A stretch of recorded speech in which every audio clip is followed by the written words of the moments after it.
నీకంటే ఆ 9 మందికి మార్కులు ఎక్కువ వచ్చినాయి. అదే మార్కుల తర్వాత గోల్డ్ మెడలా బ్రాంజ్ మెడలా చూస్తాము అది అవును ఆ అనేది కేటగిరీ తర్వాత చెప్పగలగాలి. వీళ్ళు అప్పుడు ఏ మెడల్ అయినా పర్లేదు, మార్కులు హైయెస్ట్ వచ్చినాయి అని చెప్పాలి.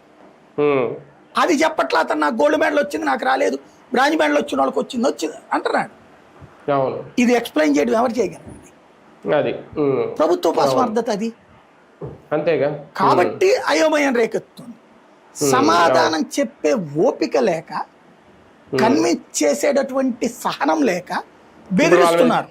వాళ్ళే పేటీఎంలు. ఇవాళ పాపం వైసీపీ కొత్త సభ్యులు చేరారు. మన అమరావతి ప్రాంతంలో ఎదిరించిన రైతులందరూ ఇప్పుడు వైసీపీ బ్యాచ్, పేటీఎం బ్యాచ్. ఇప్పుడు ఈ డిఎస్సి వాళ్ళు పేటీఎం బ్యాచ్. అంతే. ఎవడు ఏం మాట్లాడితే వాళ్ళందరూ పేటీఎం బ్యాచ్. వైసీపీ రంగేసేస్తారు. పాప నాగేశ్వర గారికి కూడా ఇచ్చేస్తారు, రంగేసేస్తారు. వీళ్ళకి తరపున మాట్లాడే వాళ్ళు ఎవరికి మాత్రం ఏ కండవ ఉండదు. అదే కదా. అదొక దరిద్రం, మన రాష్ట్రానికి పట్టిన దరిద్రం అది.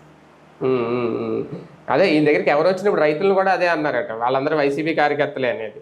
మిగిలిన వాళ్ళు కొంతమంది ఏమి ఇప్పుడు భూ సమీకరణకు సిద్ధమయ్యారు అనేది, అది కూడా జగన్ మీద ఒక్క అతను పట్టుకొని ఇంకా అదే చేశారు.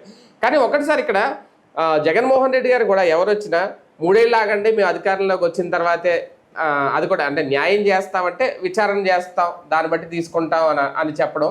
అంటే వీళ్ళు ఇప్పుడు ప్రతిపక్షంలో ఉండి లీగల్ సపోర్ట్ ఏమి ఇవ్వలేకపోతున్నారా? ఇమీడియట్ గా చేస్తున్నారు కదా, వాళ్ళకి లీగల్ కమిటీలు కూడా ఏర్పాటు చేశారు, చేస్తున్నారు. ఆ పని జరుగుతూ ఉంటది. ఇంతకు మించి ఏం చేయాలా? రోడ్డు ఎక్కువ ఉద్యమాలు చేస్తున్నారు. ఇంతకు మించి ఏం చేయాలా? అది తోలు మందం ప్రభుత్వాలు కదా. ఎదవరకైతే